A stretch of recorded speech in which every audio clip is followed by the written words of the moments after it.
They heard one scream echo through the forest, and then silence. No footsteps, no struggle, just a single scream, and a camper who was never seen again. What happened that night still keeps locals awake. It started like any other weekend trip. A group of friends packed their bags, loaded up their car, and headed deep into the woods, far away from cell signals, streetlights, and everything that felt normal. They wanted peace, a quiet escape from the noise of everyday life. The campsite they chose wasn't on any official map, just a small clearing that one of them had found years ago while hiking. He said it was perfect, calm, isolated, and beautifully empty. As the sun went down, the woods turned quiet in a way that felt unnatural. You know that kind of silence that's too heavy? The kind where even the wind seems to hold its breath? That's what they felt. But they laughed it off. They built a fire, roasted food, and joked about ghost stories. Everything felt fine. But what no one knew was that by morning, one of them, Daniel, would be gone. And the only thing anyone would remember was the scream. The night before it happened, everything seemed ordinary. At least that's what the others kept saying later, like they were trying to convince themselves it really was. They'd spent the whole day hiking, collecting firewood, and arguing about which direction the campsite was facing. The usual stuff. By the time the sky turned orange, they were exhausted. The kind of tired that makes even a hard patch of ground feel like a bed. They set up their tents near a line of tall pines, close enough to hear the river, but far enough to feel alone. The air was cool, the kind that stings a little when you breathe in. Someone played music on a phone until the battery died, and for a while there was nothing but the crackling of the fire and the soft hum of insects. Daniel, the one who'd found the spot, seemed different that night. He kept glancing toward the tree line, like he was listening for something. When his friend Mark asked what was wrong, Daniel just shrugged and said, "I thought I saw a light out there earlier, maybe another camper." But no one else had seen anything. They laughed it off, teased him about being paranoid, and went back to talking about work, relationships, random stuff that didn't matter. But every few minutes, Daniel's eyes would drift back into the dark. Later, around midnight, they noticed the forest had gone quiet, completely silent. No wind, no crickets, nothing. It was as if the whole place had suddenly stopped breathing. Mark joked that it was the calm before Bigfoot shows up, and everyone laughed, though it came out shaky. Then, just like that, the noises returned. The rustle of branches, the whisper of leaves. They told themselves it was fine. Everything was fine. At one point, Daniel stood up, staring into the woods again. He said softly, "Do you guys hear that?" No one did. They told him to sit down, that he was probably tired or imagining things. He didn't argue, but he didn't sit back down right away either. He just stood there, still, like he was waiting for something to move. After a while, he finally crawled into his tent. The others stayed by the fire a bit longer, joking about how Daniel was probably dreaming up forest ghosts. But inside his tent, Daniel was wide awake. He later told Mark, just before everything happened, that he kept hearing footsteps. Slow, careful, like someone trying not to be heard. Mark told him it was probably an animal, maybe a deer, but Daniel said no, these steps were too heavy, too human. Around 2 a.m, the fire had burned down to embers. Everyone finally decided to get some sleep. The woods were still again, unearthly still. But just before drifting off, Mark thought he heard Daniel unzip his tent, then faint footsteps moving away from the campsite. He assumed Daniel just needed to use the bathroom, so he didn't think much of it. But those soft steps kept going, further and further, until they faded completely. And the last sound before sleep took over was the whisper of the wind through the trees, and something that almost sounded like breathing. Not his own, not close, but somewhere out there in the dark. By morning, Daniel's tent was empty, and within hours his name would be echoing through the forest, shouted by his friends, by rescuers, by anyone hoping he'd answer. But all anyone ever got back was silence. The scream came just before dawn, sharp, sudden, and so real that everyone woke up at once. At first, no one even moved. You know that kind of scream that sounds like it's ripping out of someone's lungs? Not a shout for fun, not a prank, but pure terror? That's what it was. It froze the entire campsite. Mark shot out of his tent, half tangled in his sleeping bag, shouting Daniel's name. There was no answer.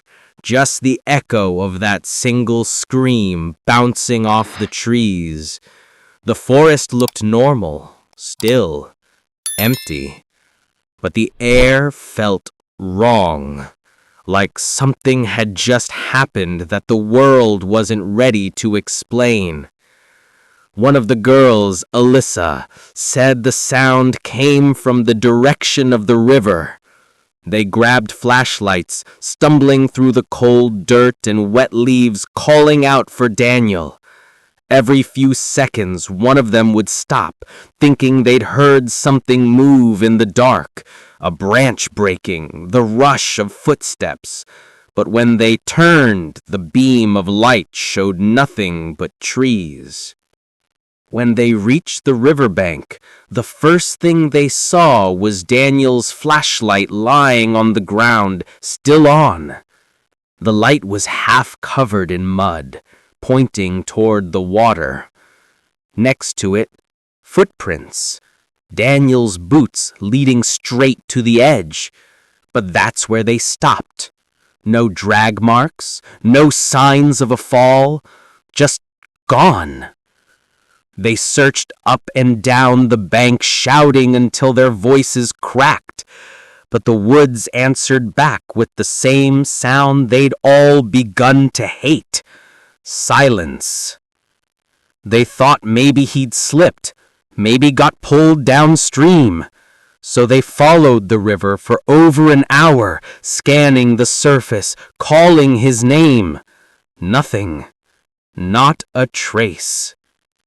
When the sun finally came up, the forest didn't feel like the same place anymore. The trees, the air, even the birds, everything felt heavier. And then just as they were turning back toward camp, Alyssa froze. She said she heard something, very faint, a whisper, far off. Somewhere between the trees. It was a voice, muffled, broken, and it sounded like Daniel. They all stopped, listening. "Help me!" The words were barely there, soft like they were being carried on the wind. Mark shouted back, "Daniel, where are you?" No reply. Just that same whisper, fading. And then another sound, a deep, low growl. Not an animal they recognized, not a bear, not a wolf. Something that seemed to come from everywhere and nowhere at once. They turned and ran. None of them looked back. When they finally made it to their car, nobody spoke. They drove to the nearest ranger station and reported what happened. Within hours, rescue teams were searching the woods, dogs, drones, everything, but there was nothing to find. Daniel's tent was untouched, his bag still inside, his wallet, his shoes, even his phone, dead battery, but still in the same spot he left it. The only thing missing was him. And later that night, as Mark lay awake replaying the scream over and over in his head.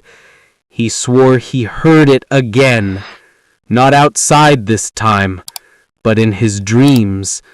The same voice, the same terror, and that same single word that still makes him wake up sweating. Help. By morning, the forest was crawling with people. Park rangers, local police, volunteers, even strangers who'd heard about the missing camper on social media. The sun was out, but somehow the woods still felt cold, and no one could shake the feeling that they were being watched. The search started at the campsite. They combed through Daniel's tent, his bag, his clothes. Everything was there, perfectly untouched. Nothing looked like a struggle. His phone had died sometime during the night, and the last photo he took was strange. A blurry picture of trees, taken around 2:13 a.m. Nobody could tell what it was supposed to show. From there, they followed his boot prints again, the same ones leading toward the river, but this time something new caught their eye. A second set of prints, smaller, barefoot, and they weren't walking beside Daniel's, they were following him. The tracks trailed behind his boot prints for about 30 feet, then stopped. No sign of turning around, no drag marks, nothing. Like whoever or whatever made them had simply vanished. The search dogs were brought in next.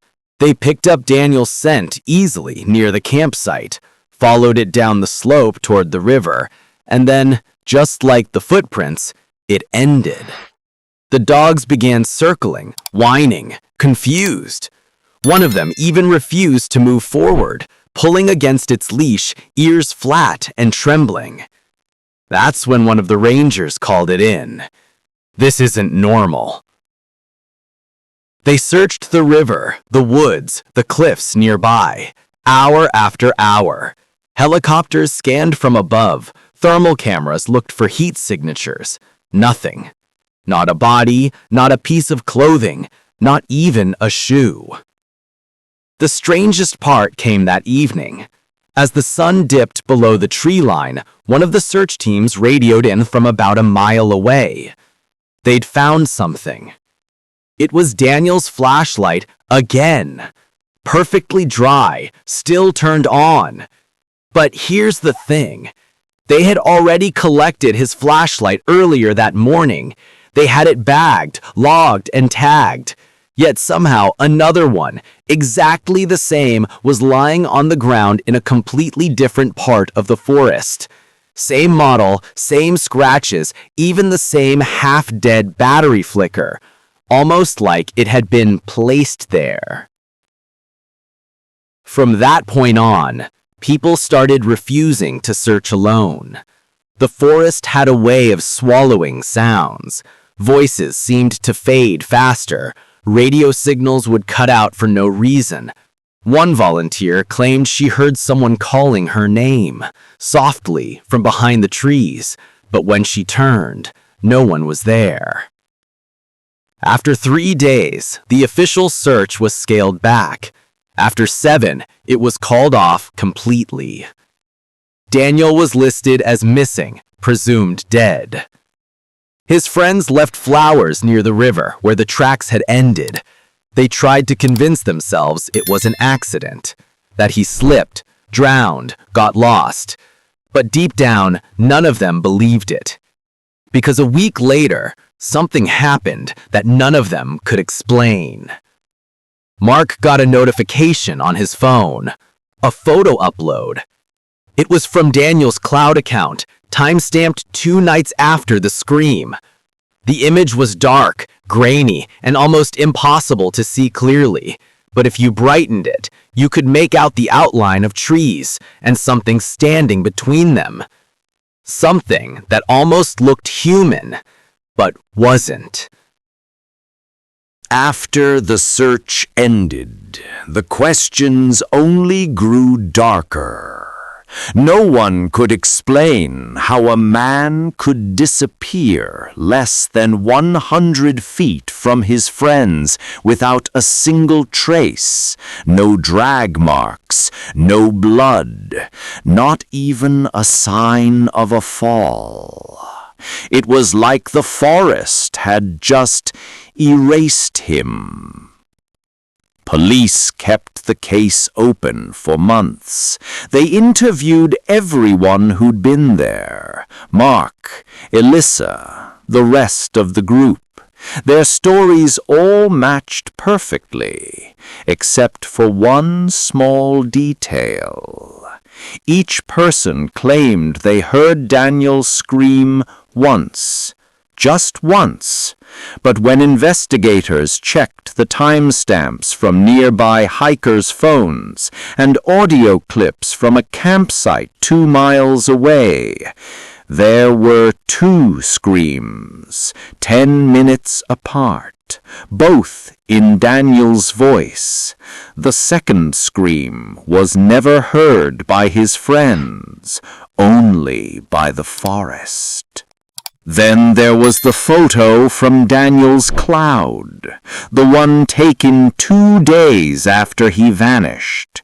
Investigators tried to trace the location, but the GPS data didn't make sense. It showed a point that wasn't on any marked trail, a place that didn't exist on the park's digital maps, just blank space. Weeks later, another strange thing surfaced. One of the rescue workers, while clearing old footage from his drone, noticed something odd. In the background of one clip, a quick pan over the treetops, there was a small flicker of light deep in the woods. It blinked 3 times, then moved. Not like a reflection, more like something holding the light, walking. The timestamp? 2:15 a.m., the exact minute Daniel took his final photo. No one could explain it. Not the rangers, not the experts, not the police. Every theory hit a wall. Some said it was a wild animal, a mountain lion maybe, a bear. But what animal takes someone without leaving a single drop of blood? Some believed Daniel had a mental breakdown and ran off. But if that was true, how did his footprints just stop? And then there's the local legend, the one people don't talk about unless they've spent nights in those woods. They call it the Echo Man, a figure said to appear near the river on moonless nights, mimicking voices, footsteps, even screams to lure people deeper into the dark. Most dismiss it as folklore, a story told to scare campers away. But the thing is, ever since Daniel vanished, there've been reports, new ones, of people camping near that same area hearing something strange after midnight. Not an animal, not the wind, a voice, calling out for help, always the same words, "Please, I can't find my way back." And every single person who's reported hearing it said it sounded exactly like Daniel. The case remains unsolved. No body, no answers, no closure. Just a scream in the dark, and a name whispered through the trees that refuses to fade. After the investigation went cold, the internet did what it always does. It started looking for answers. Forums, podcasts, late-night Reddit threads, everyone had a theory about what really happened to Daniel. Some tried to stay logical. Others went far beyond that. The first and most common theory was disappearance by nature. People said Daniel probably fell into the river, that the current pulled him downstream, and that his body simply got lost in the wilderness. But that theory doesn't explain the second scream. It doesn't explain the barefoot footprints that followed his own, or how a second flashlight identical to his showed up days later in a place searchers had already cleared. Then came the psychological theory. Some believe Daniel had a mental breakdown, that maybe the isolation triggered something inside him. But his friends said he wasn't that kind of person. He was calm, grounded, always the one who left things off. And even if he did wander off, how did his phone upload a picture 2 days after he vanished? Someone or something had to be holding it. The more chilling theories came from the locals. They talked about the Echo Man, a figure said to live somewhere beyond the river, deep in a part of the forest that even hunters avoid. He doesn't appear often, but when he does, he mimics voices, especially the ones of people who've recently gone missing. The stories say if you follow the sound, he leads you deeper and deeper until you're too far to find your way back. Then you scream, and your voice becomes his next call. One old ranger who worked the park for over 30 years once said something that still gives people chills. He told a reporter, "You don't find bodies in that part of the woods. You just stop hearing the names." Another theory suggested it wasn't a legend at all, but something older, something tied to the land itself. The area where Daniel disappeared used to belong to a small, forgotten settlement from the 1800s. Records show multiple cases of people vanishing from that same stretch of forest, all near the same river bend. No remains were ever recovered. Locals back then called it the Hollow Path, a place where they said the world was thin, and sometimes things slipped through. Even now, hikers claim to hear faint screams at night, echoing from the water. And more than one person has reported seeing a light, a small flicker between the trees, moving just out of reach. People still go there, some hoping to prove the legends wrong, others searching for the truth about what happened to Daniel. But every single one who stayed overnight near that river has said the same thing when they came back. They all heard someone calling for help, and every voice sounded exactly the same. Thanks for watching. If you enjoyed this video, hit that like button, subscribe, and ring the bell for more. Let me know your thoughts in the comments. I'd love to hear from you. See you in the next one. Bye for now.